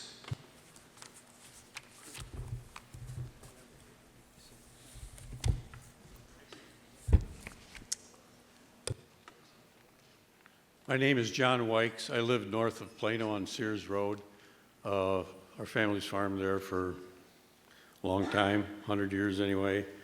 And I'd like to stand here tonight and tell you all about how good the soil is and how it shouldn't be used for that. But I would like to just remind you that on June 26, 2025, the people of Little Rock Township lawfully assembled and unanimously enacted a resolution 2025-06-26 and ordinance 2025-06-25 prohibiting the commercial solar energy facilities on this commercial property within the entire township. This applies to the city of Plano. We serve you formal notice by certified mail, and notice was never rebutted with any constitutional grant of power or sworn affidavit. Then you were served an affidavit because you failed to rebut the facts and the law of our original notice. By your own acquiescence, you have agreed that every claim is true. Under Illinois law, uncontroverted affidavits must be accepted as true. You have therefore agreed. Plano is a non-home rule municipality with only the powers expressed granted by the Constitution. You have no authority to override or ignore the people's local ordinance. Your sworn duty is to protect our property and the right to a healthy environment, not advise commercial interests at our expense. Your continued meetings and acceptance for applications for prohibited commercial solar projects is maladministration and a breach of public trust. You are public servants and trustees for the people. The Constitution and the will of the people are clear. Uphold your oath, enforce the law. Failure to do so is a private act for which you may be held personally accountable. People have spoken. It is time to obey. Thank you, Mr. Wykes.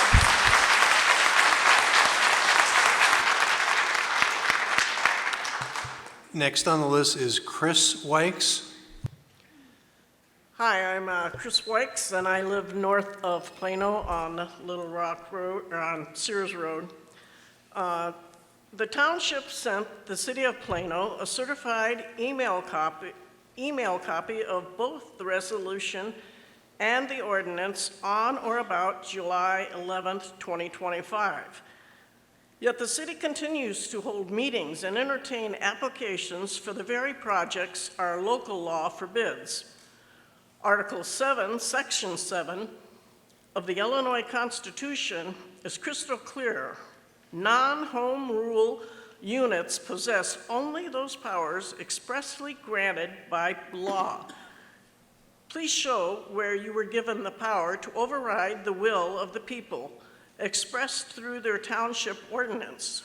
Or do you believe that the people living in the city limits of Plano are not people of the township?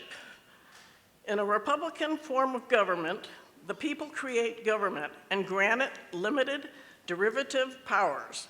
Government's sole purpose, as stated in Article 1, Section 1, and Article 11, Sections 1 and 2 of the Illinois Constitution, is to secure our inherent rights of life, liberty, property, and a healthful environment for our posterity.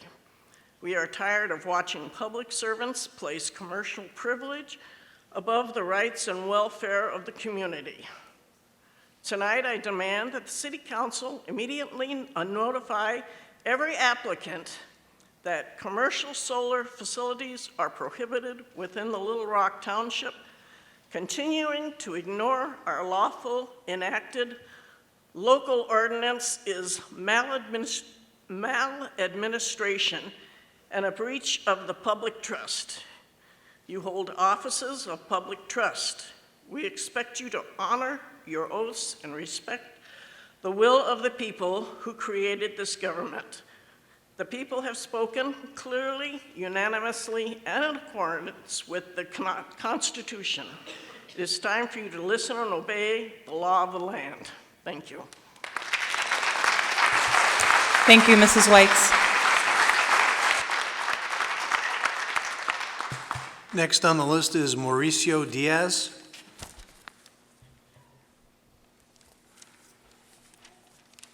I'll give you an opportunity if you raise your hand later. Next on the list then is Joe Sweeney.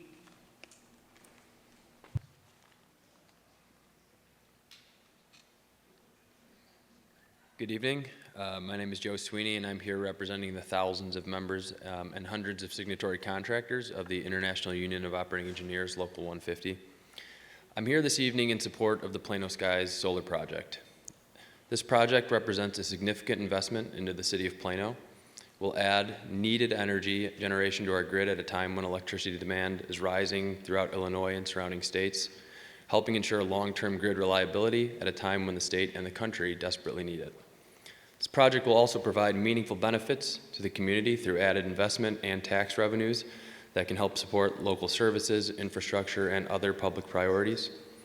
Importantly, as you've heard, Savion is also committed to utilizing a tri-trade project labor agreement. And as a result, this project will be constructed by highly skilled and trained tradespeople from Plano and Kendall County. Our union workforce is committed to performing their work safely, efficiently, and to the highest standards of quality. And finally, the good union jobs created by projects such as Plano Skies are more than just temporary construction jobs. Each project is vital to providing family-sustaining careers for working men and women throughout the region. Projects like this provide significant opportunities for the skilled tradespeople to earn family-supporting wages, benefits, and develop long-term careers, and continue contributing to communities in which they work and live, like Plano. For these reasons, I respectfully ask and encourage the Commission to approve the Plano Skies solar project. Thank you for your time and consideration. Thank you, Joe. Next on the list is Nicole Diaz. Next on the list is Karen Henry.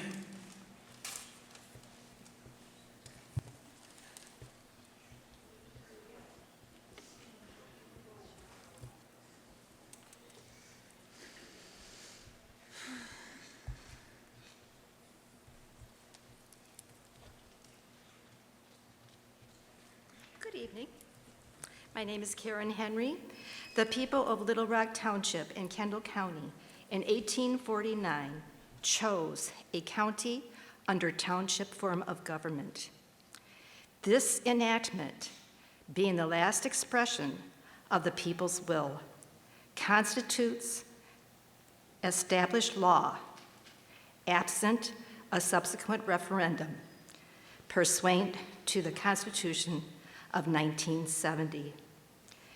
The General Assembly dissolved themselves on July 1st, 1971, by unauthorized alterations without a referendum as required by the 1870 Constitution, and is void and do not become valid with lapse of time. We remind you tonight of your constitutional duty. You are servants and trustees for the people and must provide and maintain a safe, healthy environment and protect our inherent rights and property. It is not up to these solar corporations nor the City Council to determine the public good. That is the people's decision, and the people have spoken by prohibiting the use of property for this commercial activity. Ordinance number 2025-0626. Tonight, the people of Little Rock Township present this petition and remonstrance signed by the people of Plano and Little Rock Township and delivering it in open hearing. Honor the Constitution. Can I give you this?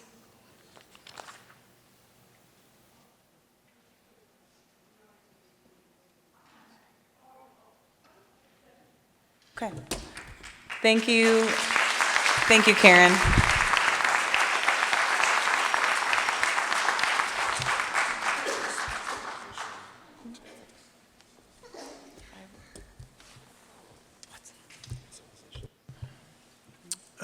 Next on the list is Joshua McElroy.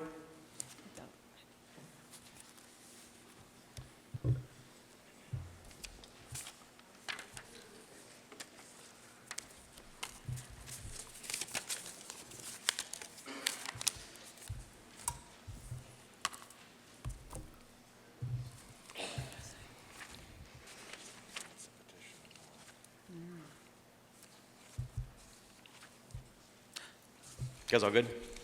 Okay. You're good. Good evening. Once again, my name is Joshua McElroy. I'm of Little Rock Township, and I am a servant of the people. As an elected trustee, I come before you tonight to address the matters of great concern regarding commercial wind and solar development within Little Rock Township, which includes the city of Plano and portions of Sandwich. The very fact that we are gathered here to discuss this project is interesting.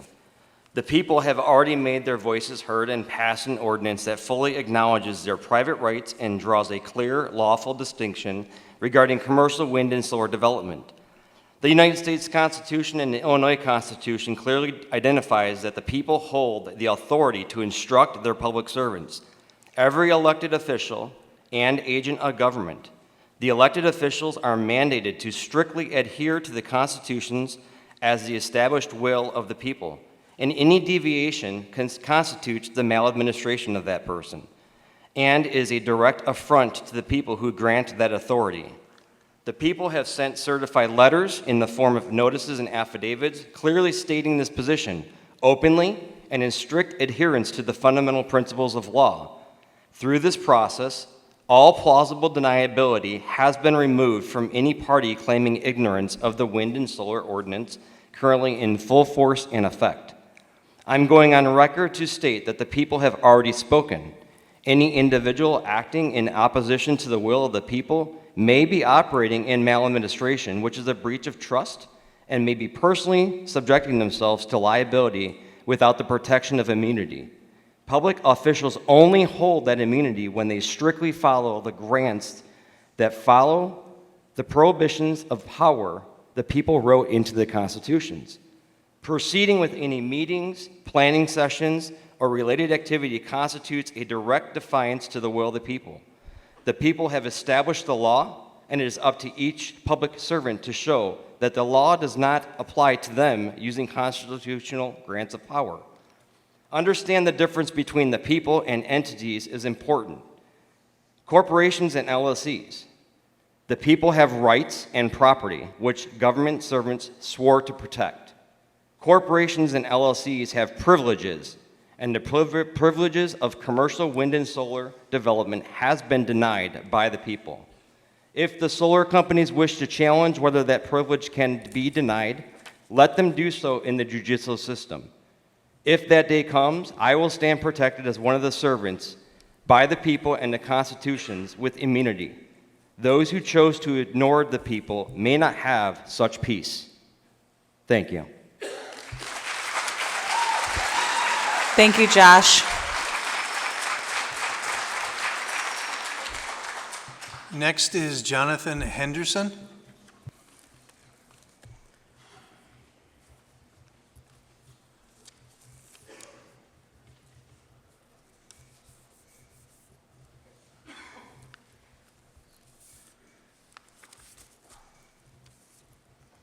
Good evening. I'm Jonathan Henderson. I live within Little Rock Township. The people of Little Rock Township have already served you formal notices and affidavits. By your unrebutted acquiescence, you are bound. Let us return to the first principles, the very reason this government exists. The preamble of the Illinois Constitution declares that we, the people, ordained and established this Constitution, seeking His blessing upon our endeavors. Article 1, Section 1. Then states the purpose with unmistakable clarity. All men are by nature free and independent and have certain inherent and inalienable rights, among which are life, liberty, and the pursuit of happiness. To secure these rights and the protection of property, governments are instituted among men, deriving their just powers from the consent of the governed. That is the entire purpose of your offices, to protect the people and their property, nothing more, nothing less. Instead, you are using the machinery of government to grant corporate privileges that directly trespass upon our inherent rights and destroy our property values and healthful environment. You have inverted the very reason government was instituted. You have turned the servant into the master and the protector into the predator. The maxim is ironclad. The derivation of power cannot be greater than the original from which it is derived. The people created this government. Government did not create the people. Another maxim is equally unforgiving. Power can never be delegated, which the authority said to delegate never possessed itself. The people never possessed, and therefore can never grant the power to sacrifice our rights and property for corporate profit. You were not elected to make decisions for the people or to play favorites with corporations. You were elected to discharge a public trust, to carry out the people's will and execute the law without discretion. By ignoring our township ordinance, our notice, and our affidavit, you are committing maladministration and breaching the very compact that gives your offices legitimacy. We demand that you immediately notify every solar applicant that these projects are prohibited in Little Rock Township and cease all further proceedings. Your oath is not to corporations. It is to the people and to the Constitution that created your offices for one purpose only, to secure our rights and protect our property, not serve corporations. Honor that oath or stand exposed as servants who have betrayed the very purpose of the government they swore to serve. The people have spoken. The Constitution demands obedience. Thank you. Thank you, Jonathan. Next on the list is Megan Henderson.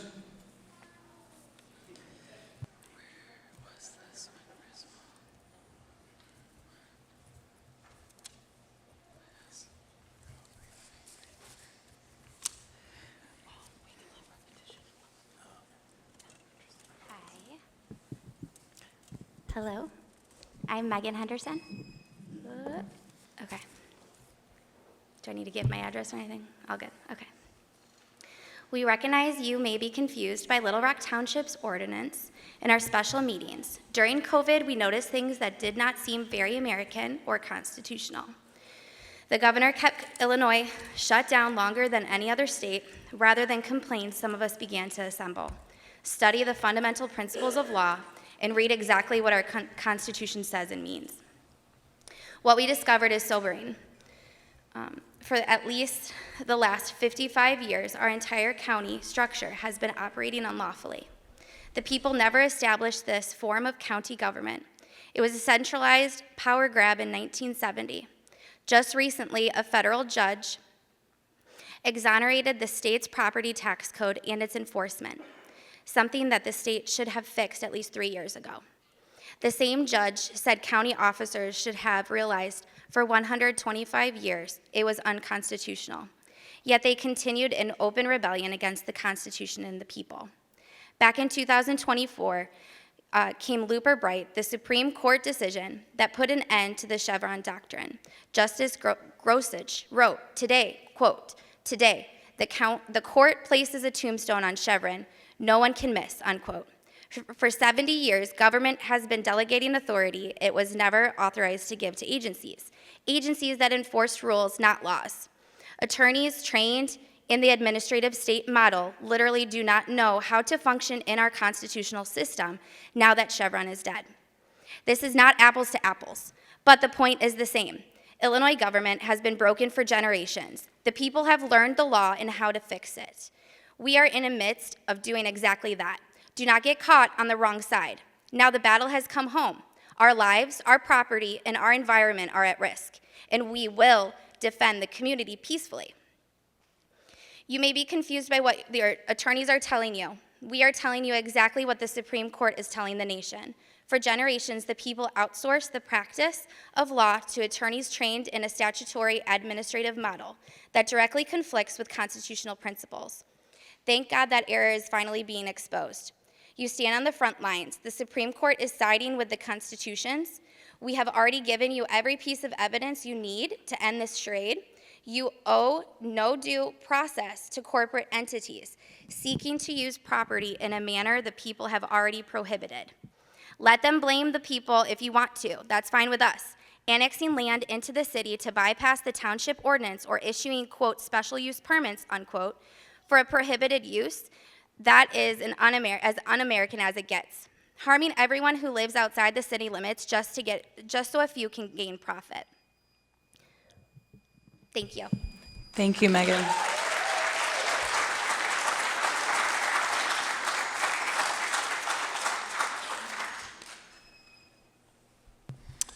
Next on the list is Rick Johns.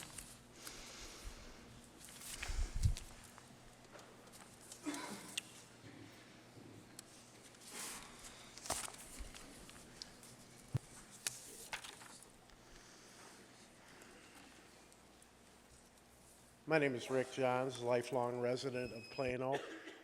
I just want to know, nothing's been offered to anyone in Stainfield or Vilman who live on Sears or Vilman Road. And I want, is there anything in it for them? They have to look at this. It's going to be built all around the subdivision. You know, what do they get? Zero. That's all I have. Thank you, Rick.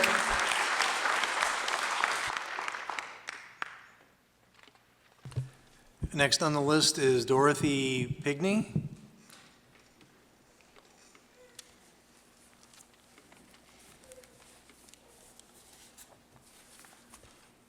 Next on the list is Adam Villarreal. Mine has a lot of questions, so I think it'd be the financial portion. Would you like to approach? I don't think so. I have questions, so this isn't. Well, keep in mind that you can ask questions in public comment.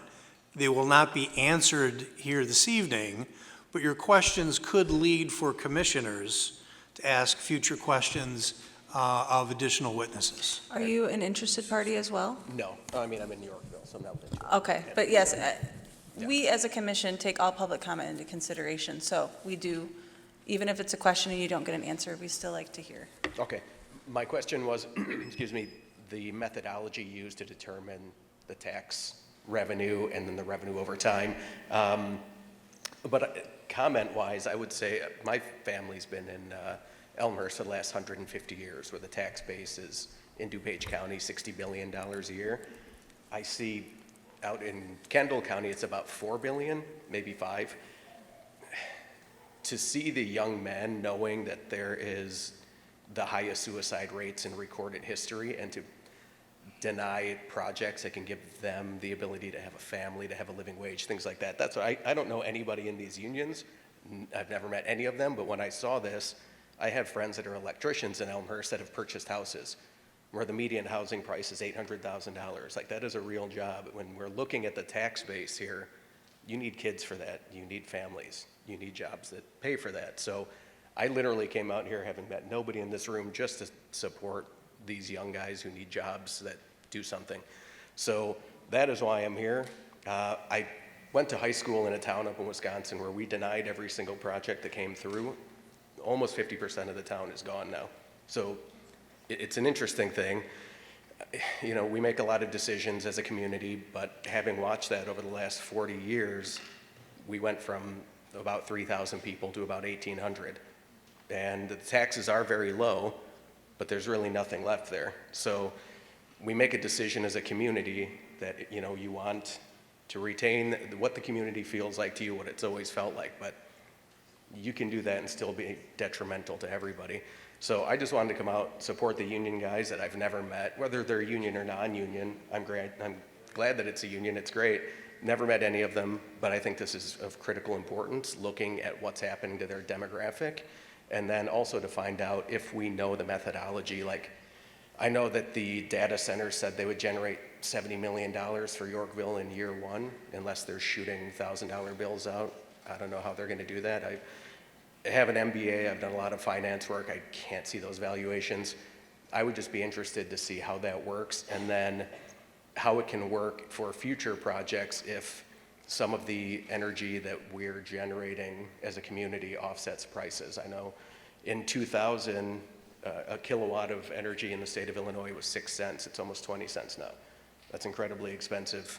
On the East Coast in West Virginia, energy prices have gone up almost 300% in the last 4 years. So it's also important that as we're using more power, we have more power generation. So I just wanted to come out and support the young men, older men, doesn't matter, whoever needs a job, and then find out if there's going to be the availability of the methodology for the finance. Thank you. Thank you, Adam.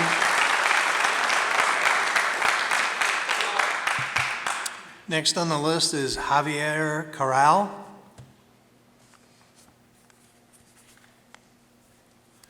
Next on the list is Cameron Mueller.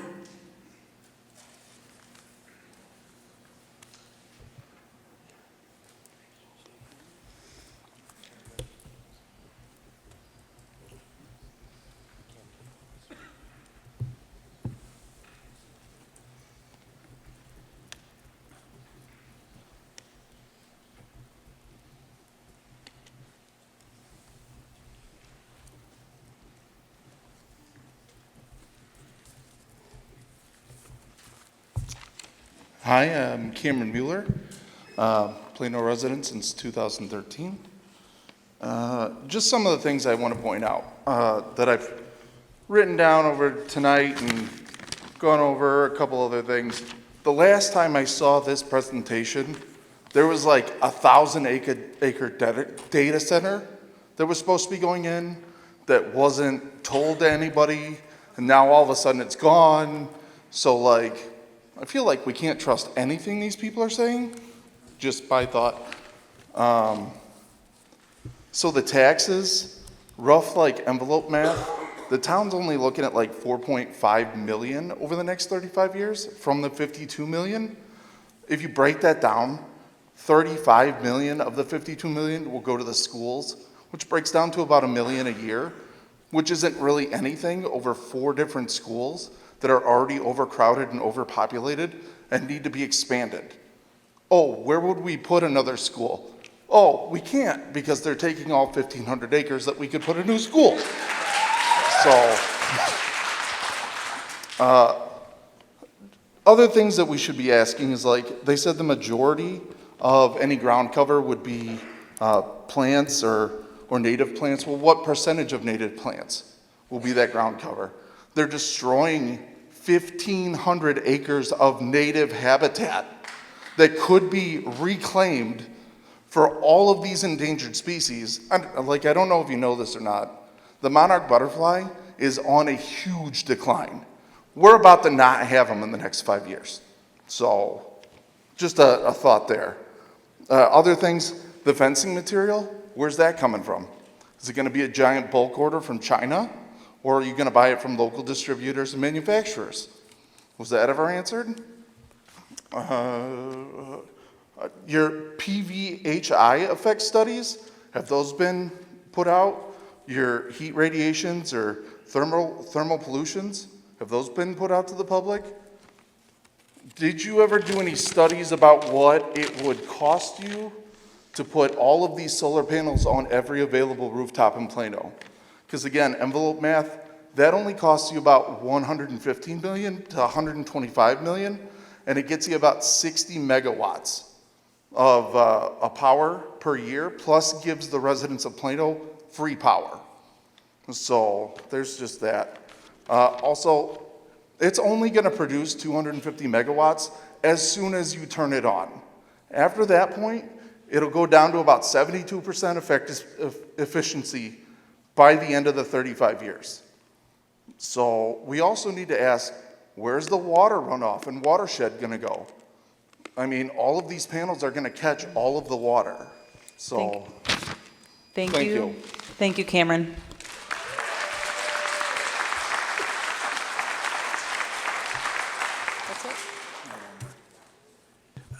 The identification of the next person on the list is identified as good citizen, but I'd like that individual to keep in mind that the policy of public comment does require you to identify yourself.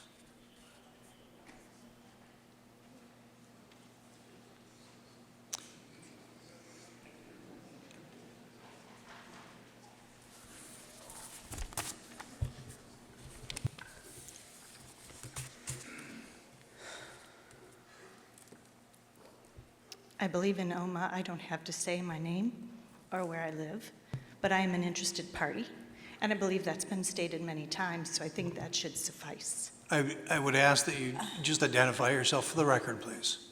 I'm a resident of Little Rock Township. And I hope this doesn't start my time. Should I start?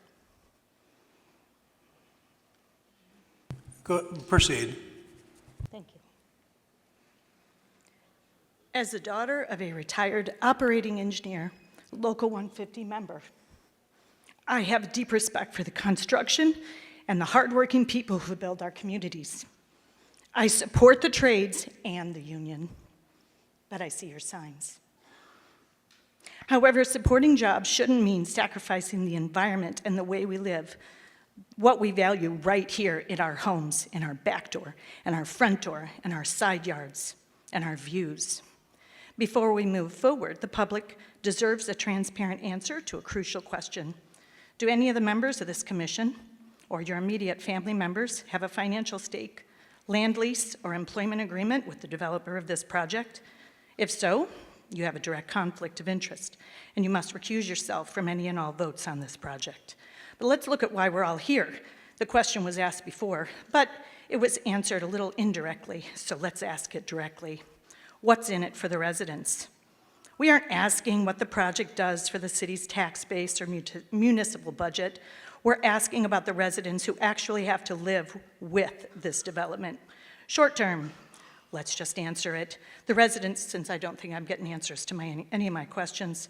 Short term, the residents bear all the burdens. We get construction noise, heavy truck traffic, destroying our local roads and our property views, replaced by acres of industrial fencing and glass. Long term, the rewards for residents are, well, virtually zero.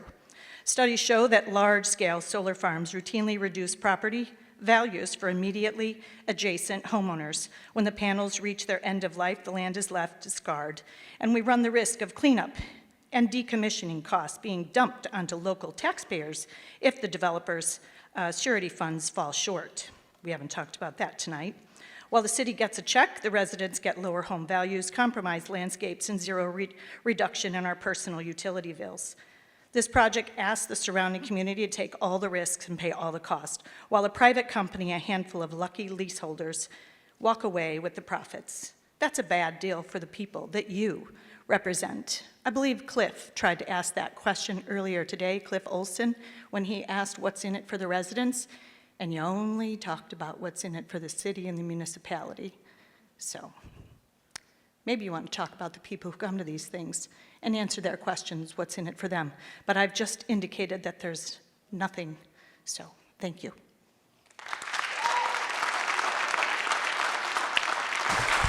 Thank you. Madam Chair, that exhausts the list of people signed up for public comment this evening? If you did speak tonight, you also will have an opportunity to speak again. These meetings will be continued, and we will keep going through them until everybody in this room feels that they had a chance to speak. That's one thing I firmly believe in. With that being said, we do not have any other speakers tonight, so if you do wish to speak to public comment, please sign up, just like how we did tonight. Same formality. We'll have the sign-up sheets out front. If you're an interested party, please sign up. If you're a public comment speaker, please sign up, and we will make sure that we give you the appropriate amount of time to speak. What's his here? There is currently? Okay. All right. Well, then, if there is someone here that still wishes to speak, then now would be the time to approach the podium and state your name. Hello, my name's Nicole Diaz. I had something to read, but this has been stealing my peace. For the past 5 years, my neighbors, my clients, this has been very heartbreaking to our community. It's been tearing us apart in different views, and I just can't read this right now, but hopefully later I can. The township had made an ordinance June of 26-25 last year, and I wish that the city would recognize the ordinance and abolish these meetings.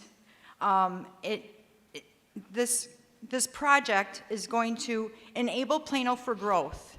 No matter what they say about the mapping is still going. Who would want to develop near a solar field of 1,500 feet or 1,500 acres? It's ridiculous, the size of this project. Nor do we want to drive down the road, Little Rock or Rock Creek, and see huge, massive panels on our fields that we normally see coyotes, foxes, raccoons. Yeah, they're garments and havoc, but that's our land.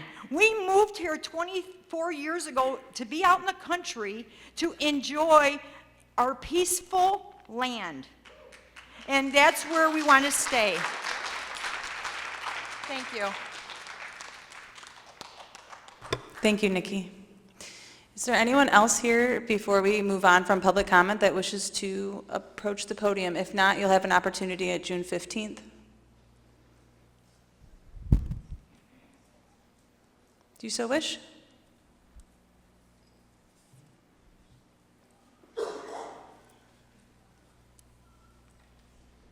My name is Jolene Kazmarek.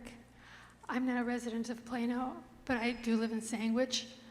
And I know Sandwich was mentioned a few times from various people here.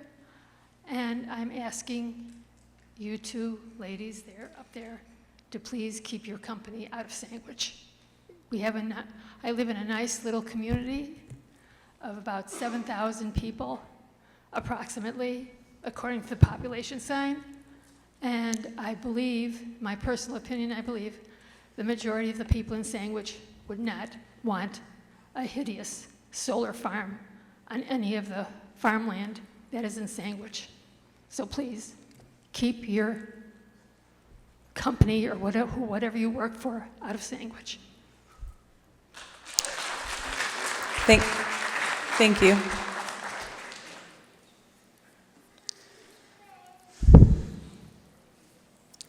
Anybody else wish to speak tonight? Yes, we have one coming down.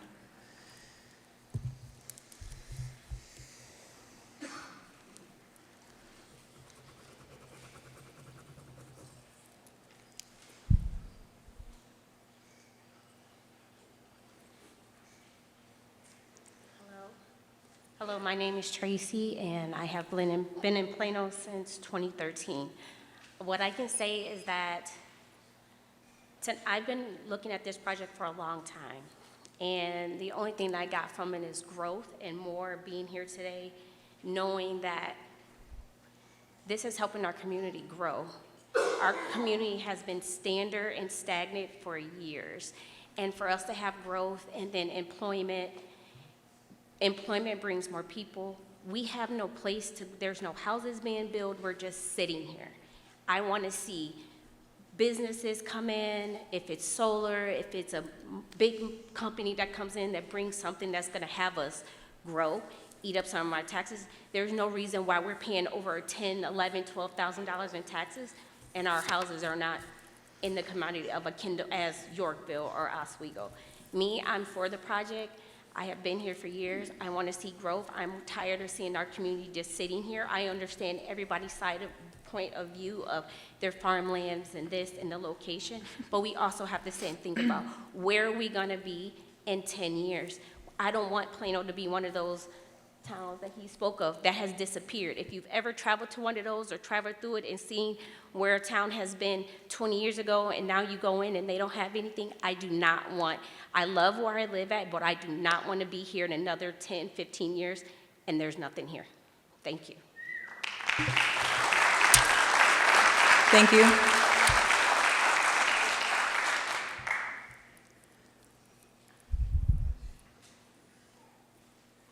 Anybody else wish to present public comment tonight? If not, like I said, you will have an opportunity to speak again at June 15th. We'll go in the order that your names are on the registration list. Oh, yes. Please approach the microphone.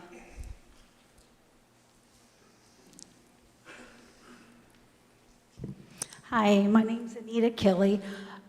I just have a general question without being sarcastic, I guess. I was an ER nurse for 20 years, and I just retired. I can read every doctor's note, every thing of scratch or whatever. But I just wondered if anybody, and if you did anybody get any certified mail? 3 of them from Mr. Kramer? No disrespect to you, okay. And then I got about 8 letters from the city of Plano, okay? I cannot read lawyer language. I have no idea what you want from me. I can't understand it. My neighbors did not get it. I'm on the corner of Rock Creek and Miller, so I have the neighbors over here who didn't get any of this. I have cows over here who obviously did not get any of it. I don't know what you want, if there's something in here for me, or is it in here for you? I don't know. So if somebody can interpret this mess, I would appreciate it. Thank you, Anita.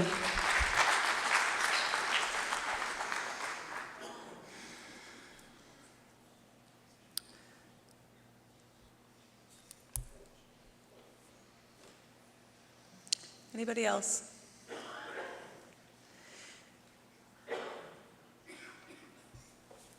If not, we will entertain public comment then for June 15th at 6 p.m. But I encourage anyone to speak at that time. Moving on from public comment will be on our agenda what we consider members' comments. This would be where the commission has a chance to communicate. If we have any members' comments, anyone on the commission wish to speak? Any questions, concerns, thoughts? Okay. We can move on from members' comments. And with that, I would like a motion to adjourn with stating, before we make that motion, that the next meeting will be on June 15th, Monday at 6 p.m. Same format. I encourage anyone here to please make it, and if you cannot, we will then post when the additional public hearing will be. I would like a motion to adjourn. So moved. Motion by Mr. Rauter. I need a second. Second. Seconded by Mr. Riddle. Roll call vote.